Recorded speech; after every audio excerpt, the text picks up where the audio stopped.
The market was loud, full of shouting voices, bright lights, and the smell of dust and metal. Ships from many worlds stood parked in the open square, their owners trading goods, weapons, and people on a raised metal stage. A tall alien with golden skin acted as the auctioneer, calling out prices for each living being brought forward. The crowd pressed closer, eyes shining when strong workers or rare species were shown. The bidding was fast, credits changing hands in seconds. But at the very end of the line, away from the bright stage lights, sat a small alien girl.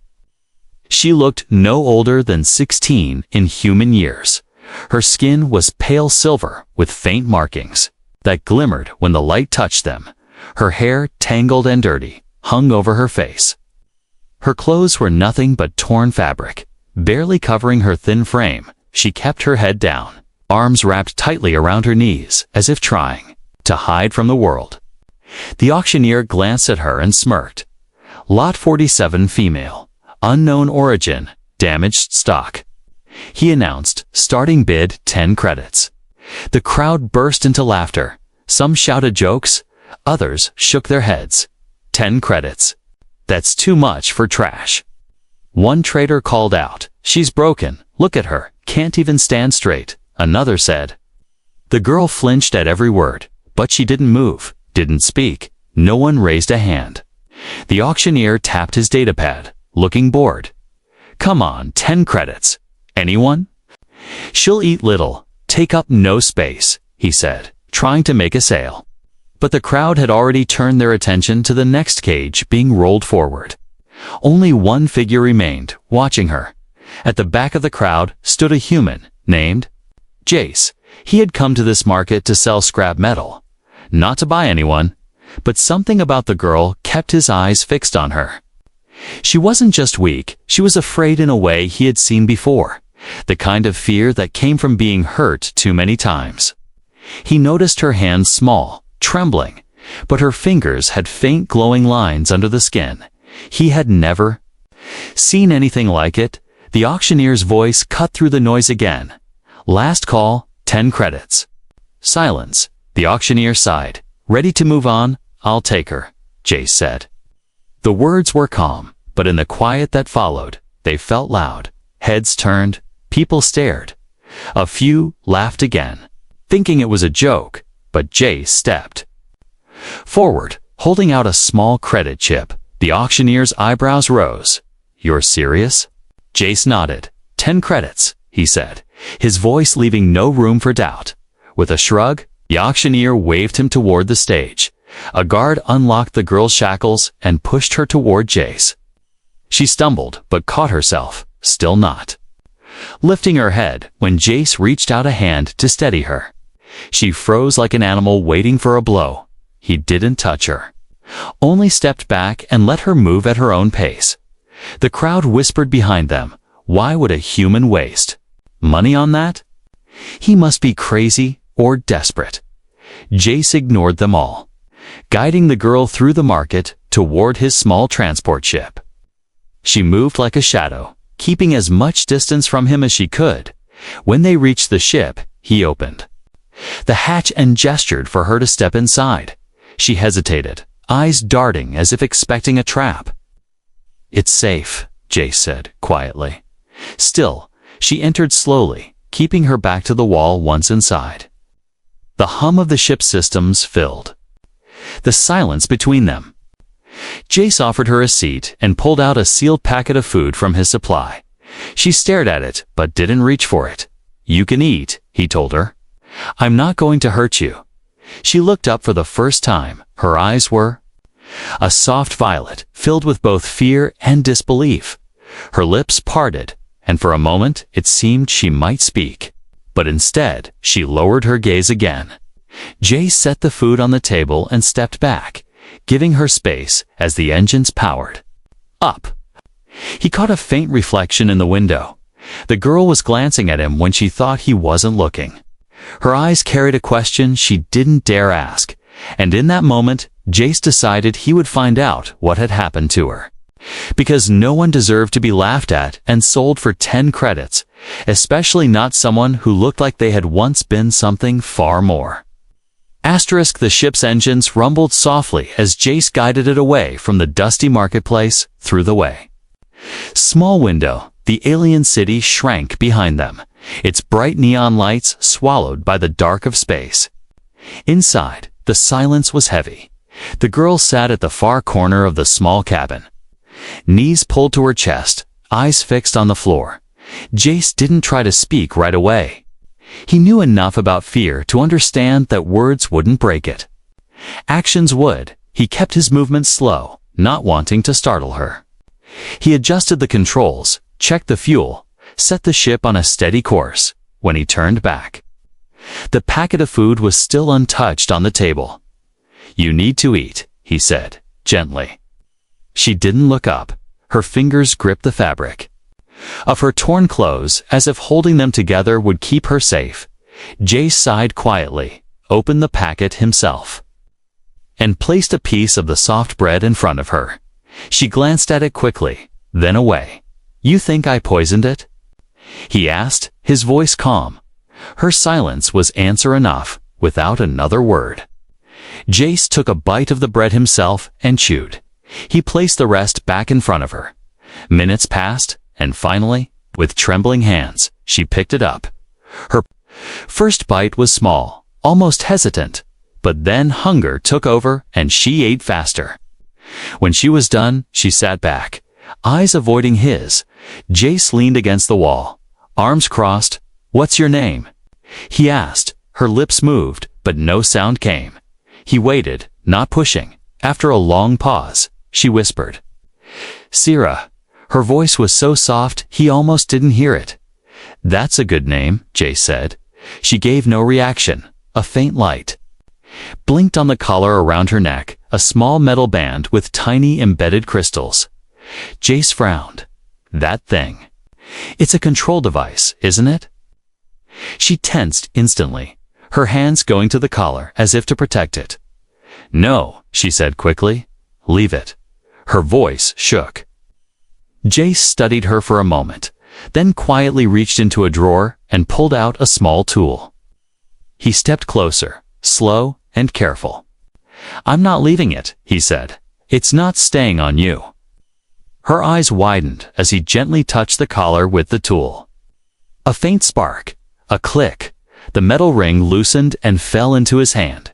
She gasped, one hand flying to her bare neck. For a moment, she just sat there, breathing hard. Then she looked at him directly for the first time. Her violet eyes were brighter without the shadow of the collar's crystals. "Why?" she asked in a voice barely louder than a breath. Jace gave a small shrug. "No one should be wearing chains," he said simply. The silence that followed was different now, not the cold, heavy silence from before, but something softer, almost curious. She shifted on the seat, her gaze flicking toward him more than once. Jace went back to the controls, pretending not to notice. After a while, she spoke again. "Why did you buy me?"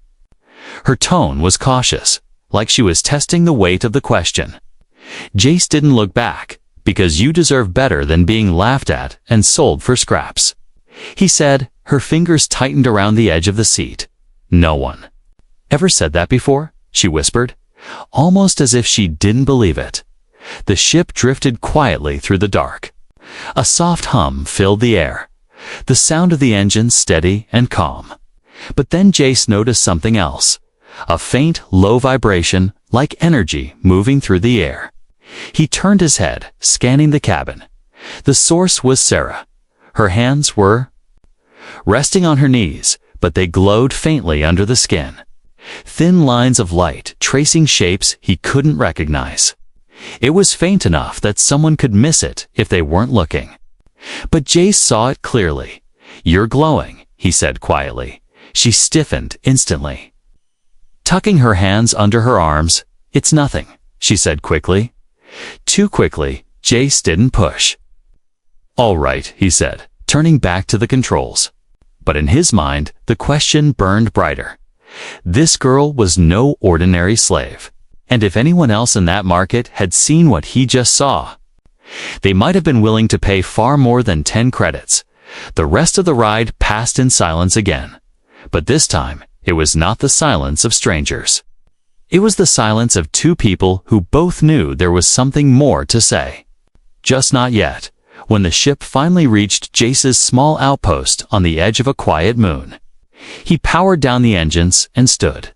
"This is home," he said simply. Sierra's eyes moved to the small, clean space inside the docking bay, and, for the first time, he thought he saw the faintest hint of relief on her face.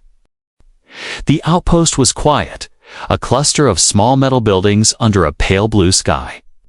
Jace's ship rested on the landing pad, its engines cooling with a soft hiss. Sierra stepped out slowly, her bare feet touching the smooth steel surface. She looked around, cautious, scanning the open space as if expecting guards to appear. There were no guards here, no chains, no shouting crowds.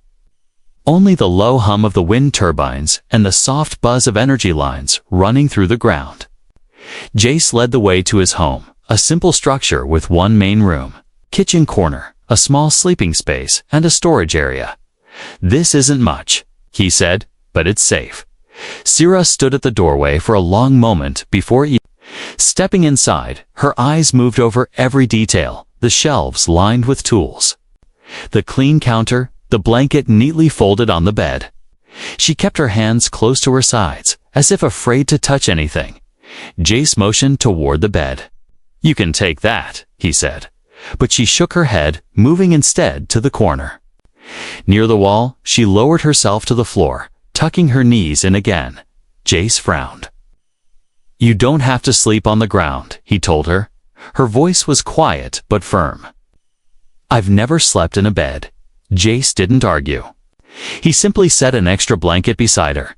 The next few days passed in a slow rhythm. Jace worked outside repairing the small water recycler. While Sierra stayed indoors, she spoke little, but she began to eat more, her movements less stiff. She still kept her distance, but sometimes, when she thought he wasn't looking, she watched him. It wasn't distrust anymore. It was curiosity. One evening, Jace returned later than usual. Carrying a small crate of supplies, as he stepped inside, he heard a sound, soft and strange. It was a low humming, almost like music, but not made by any instrument he knew. He followed the sound into the storage room. There, in the dim light, Sierra sat with her eyes closed. Her hands rested in her lap, glowing faintly with that same light he'd seen before. Thin lines of energy traced shapes in the air, circles and patterns that shimmered before fading. Her voice was the hum, each tone making the shapes shift and pulse. Jace froze, watching. It was beautiful, but there was something powerful about it. When she opened her eyes and saw him, the glow vanished instantly. Her expression tightened. "You weren't supposed to see that," she said sharply. Jace held up his hands. "I wasn't spying. I just came home." She looked away, her shoulders tense. "It's nothing," she repeated. "It's not nothing," Jace said. "You can do something I've never seen before." Sierra's lips pressed into a thin line. After a long silence, she said, "It's dangerous." Her voice trembled slightly, as if the memory of that danger still haunted her. She lifted her hand slightly, letting the faintest glow appear before snuffing it out. "It's why they took me. Why they sold me." Jay stepped closer, his voice calm. "Why? What does it do?" Her eyes flicked to his, then away. "It can create and destroy," she whispered. "But every time I use it, it takes something from me." "What do you mean?" Jace asked. "My strength. My life," she said quietly. "The more I use it, the weaker I become." Jace let the words settle between them. Now he understood. She wasn't broken because she was useless. She was broken because someone had used her until she couldn't fight back anymore. And then they'd thrown her away. "That doesn't make you broken," Jace said, his voice steady. She gave a bitter smile. That's what they called me. They were wrong, Jace replied. That night, Syrah stayed in her corner, as always. But she didn't turn away from him when he moved around the room. He noticed small changes. Her breathing was calmer, her shoulders less tense. But deep in her eyes was something else, not just fear. Not just mistrust, it was the quiet readiness of someone who expected danger to return. And she was right. The next morning, while Jace worked outside, his cum device crackled with a faint coded signal. It wasn't meant for him. It was a bounty network message, an alert flashing across the small screen. High-value target, female. Silver skin, violet eyes, energy wielding. Reward, 200,000 credits. Last seen, Outer Rim Market. The image was grainy, but it was Syrah. Jace's stomach tightened. He shut off the device and glanced toward the doorway, where Syrah stood watching him.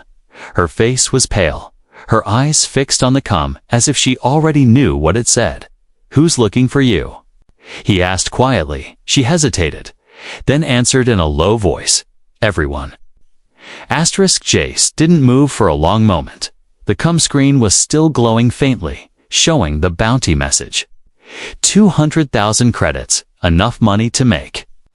Half the galaxy hunt her down without asking questions. He tapped the screen off and slipped it into his pocket. But Syrah's eyes didn't leave his face. "You saw it," she said quietly. Jace gave a short nod. "Yay." Her voice was calm. But he could see the fear in the way her fingers dug into the fabric of her sleeve. "They will come," she added. "They always do." Jace leaned against the wall, studying her. "You want to tell me why they're willing to pay that much?" Her gaze dropped to the floor. "You already know," she whispered. "That light thing you can do." He asked. She gave the smallest nod. "I am." "Not just anyone," she said slowly. "I was born to a royal house, but not the kind you think. My family ruled worlds, not with armies, but with energy."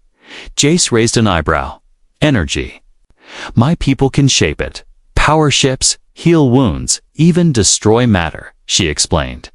Her voice steady but low. "I was trained since I was a child. But they took me before I finished, and they tried to use me." "Who's they?" Jace asked. She hesitated, then answered. "A council of traitors. They wanted me as a weapon, but I refused." Jace could see the rest of the story without her saying it.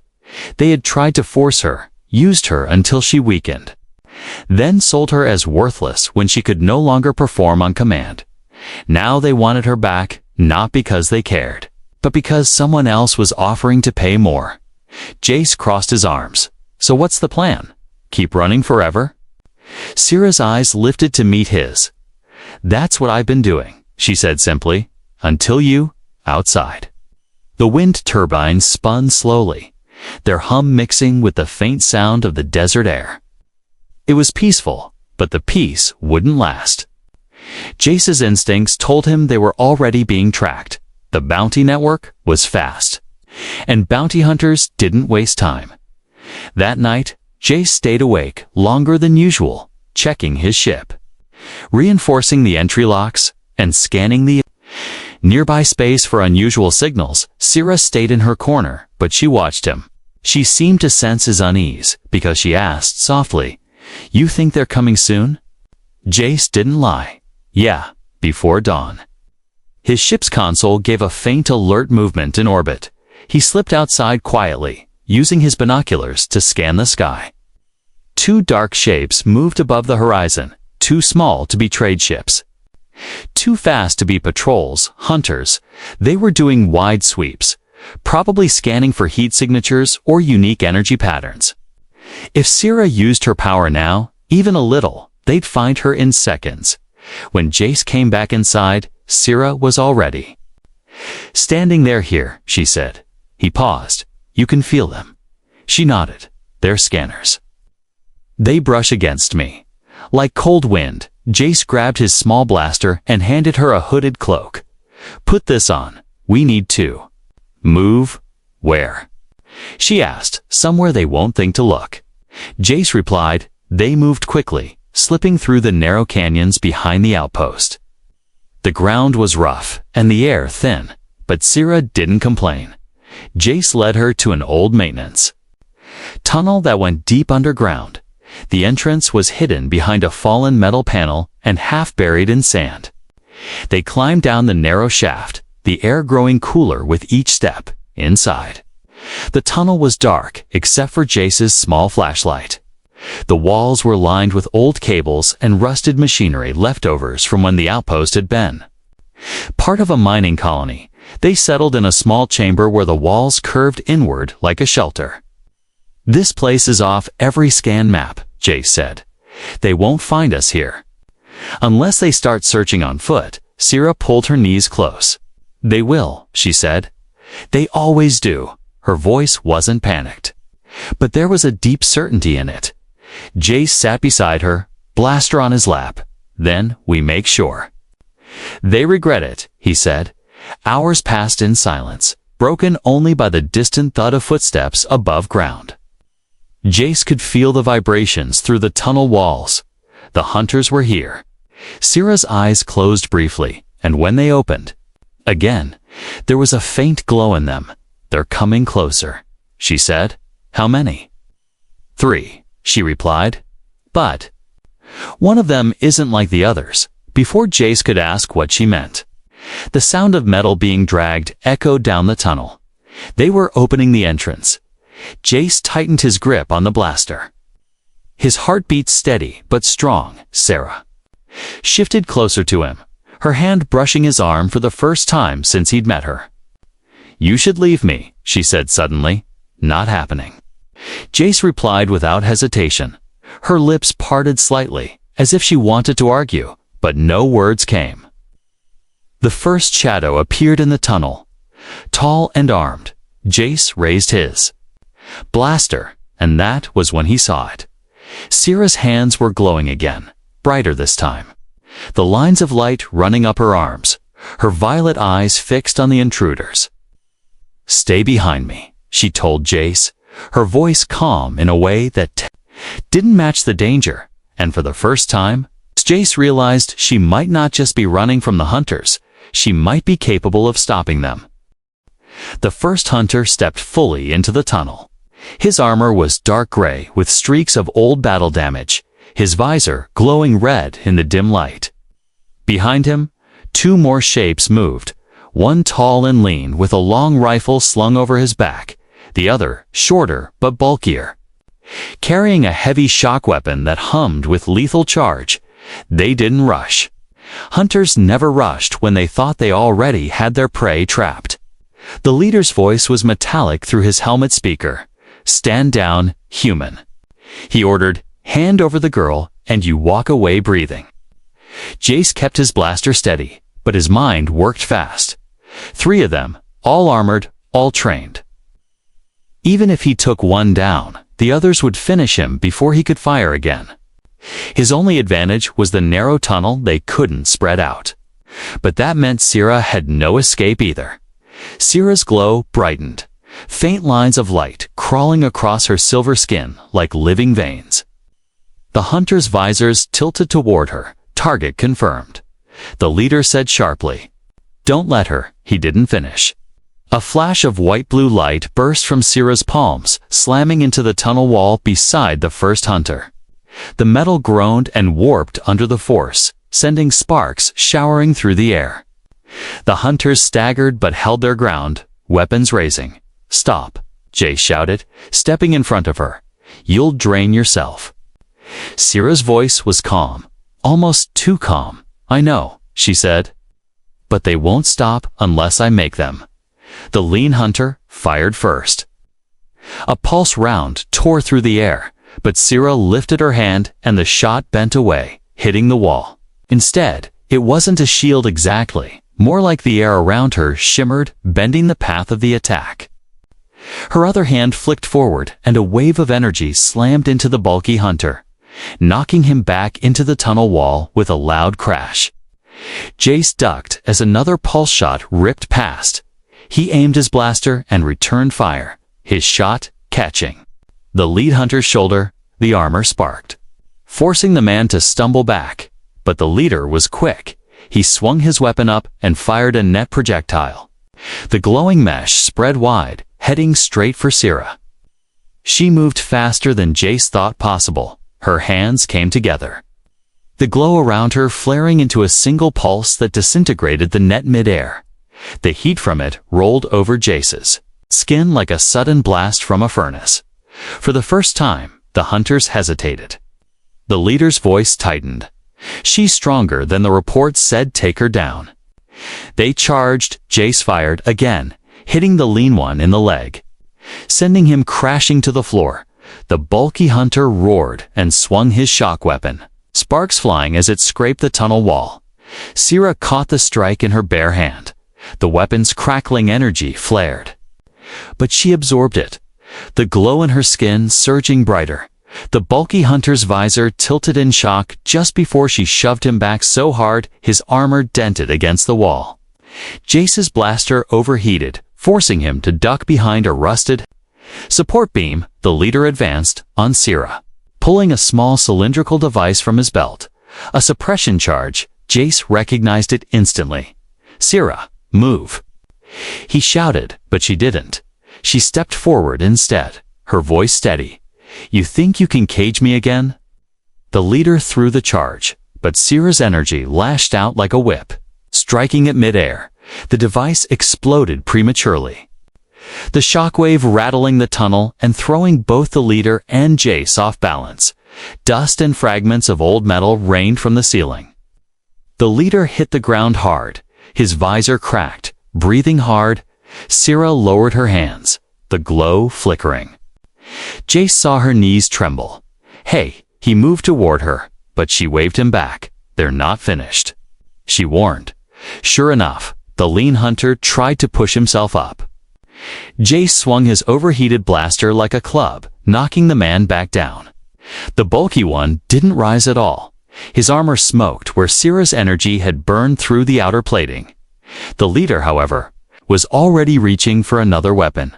Jace didn't give him the chance. He kicked the man's arm aside and leveled the blaster point blank. "Walk away, or you won't walk at all," he growled.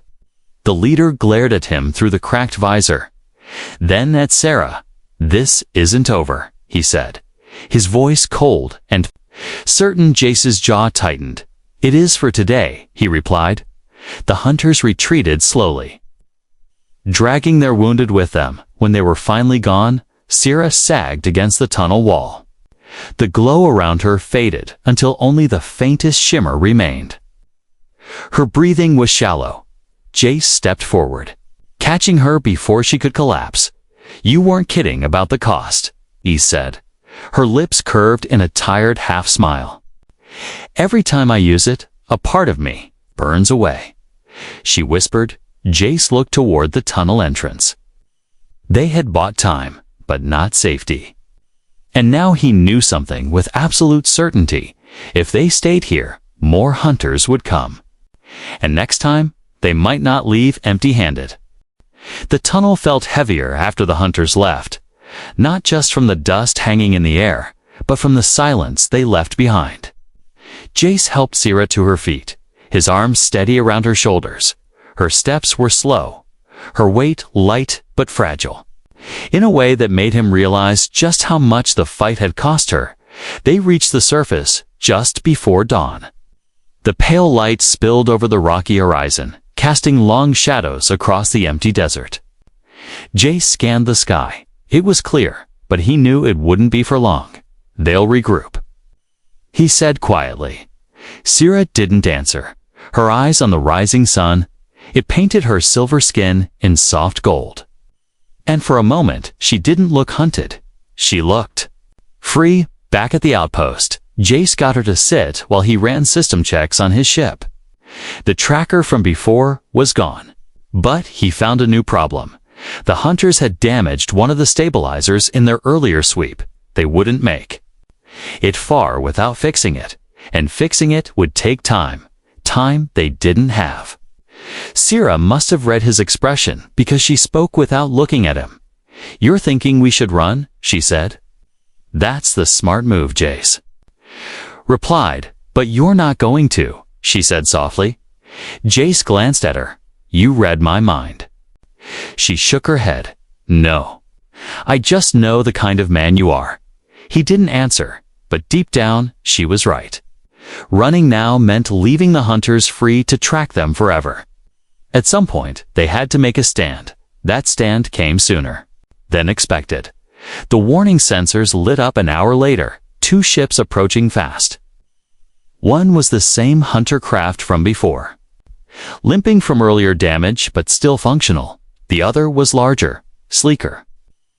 Built for speed reinforcements, Jace cursed under his breath. "They're not wasting time," he said. Syrah stood, her eyes fixed on the incoming ships. "We can't outrun them," she said simply. Her hands flexed, and the faint glow returned. Jace stepped toward her. "You can't fight like you did before. It nearly killed you." Her gaze didn't waver. "This time will be different," she said. He wanted to argue, but the rumble of the ships overhead cut through the air. Dust swirled around them. As the first hunter craft landed near the outpost, figures poured out, more hunters than before, armored and armed. Jace gripped his blaster, but Syrah stepped forward. "Stay behind me," she said, her voice low but certain. The first shots came from the hunters. Pulsefire lit the air, striking the ground and sending shards of metal flying. Syrah raised her hands, and the energy shimmered into a shield, not a thin flicker like before, but a wide, rippling barrier that bent the shots away. Her glow spread over her entire body now, brighter and steadier than Jace had ever seen. The hunters tried to flank, but the shield moved with her when they closed in. She dropped the barrier with a sudden flick and sent a wave of force slamming outward. The front line of hunters flew back, their armor denting as they hit the ground. Jace stared. This wasn't the tired, struggling Syrah from the tunnel. This was something else entirely. Her feet left the ground slightly, the energy lifting her.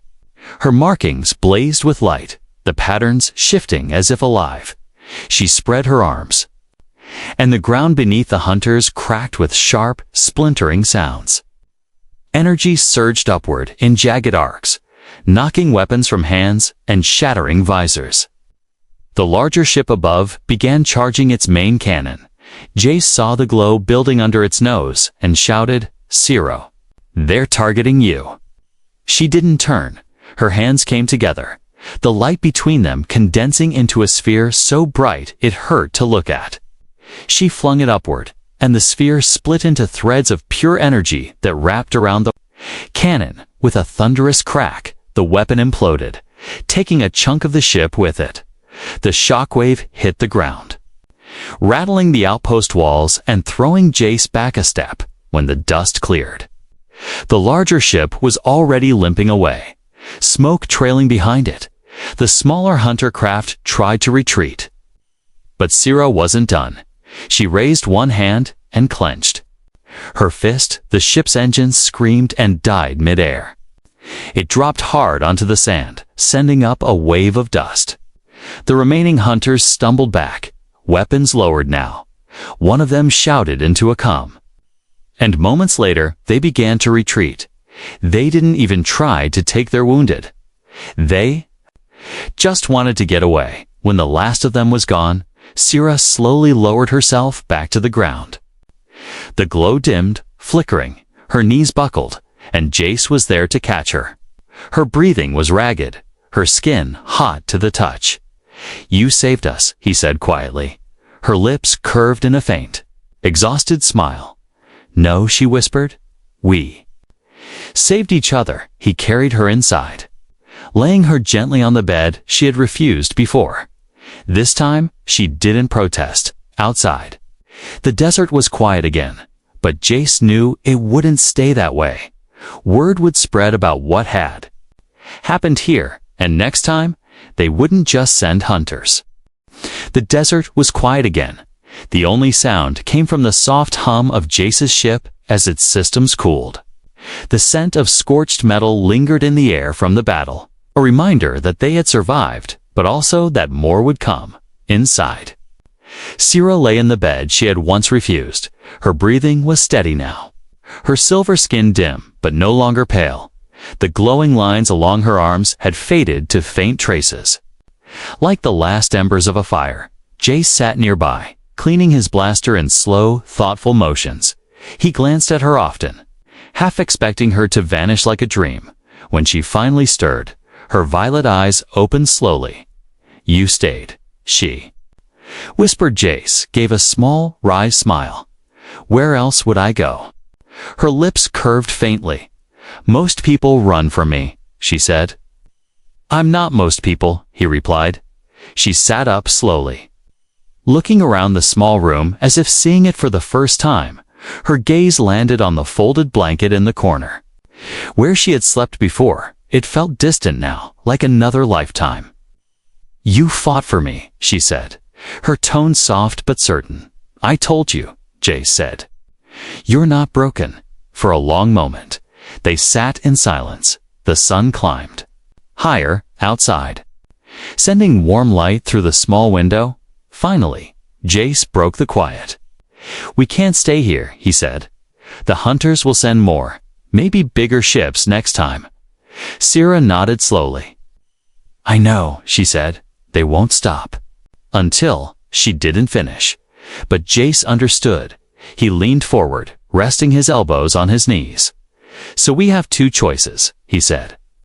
"We can keep running, find a quiet corner of the galaxy, and hope they never find us. Or," she asked, or Jace said, his eyes locking with hers, "we take the fight to them." Her brow furrowed. "Just the two of us." Jace shrugged. "It wouldn't be the first impossible thing I've done." Her lips twitched at that. "You'd make a terrible strategist," she teased. "Probably," Jace admitted, "but I'm good at surviving. And I think you are too." She looked away for a moment, her fingers brushing over the faint lines on her skin. "This power, it's not endless," she said. "I know," Jace replied. "That's why we don't waste it. We use it where it matters most." For the first time since he had met her, Sierra's eyes held not just fear, but something else. Determination. "You'd fight for me," she said slowly. "But would you fight with me?" Jace didn't hesitate, always. Her hand rested on the blanket for a moment before she reached out. Jace took it without question. Her fingers were warm, her grip steady, despite the exhaustion. "In my world," she said, "when someone stands with you against the darkness, they are not just a friend. They are family." Something in her tone made Jace pause. "Family?" he asked. She nodded.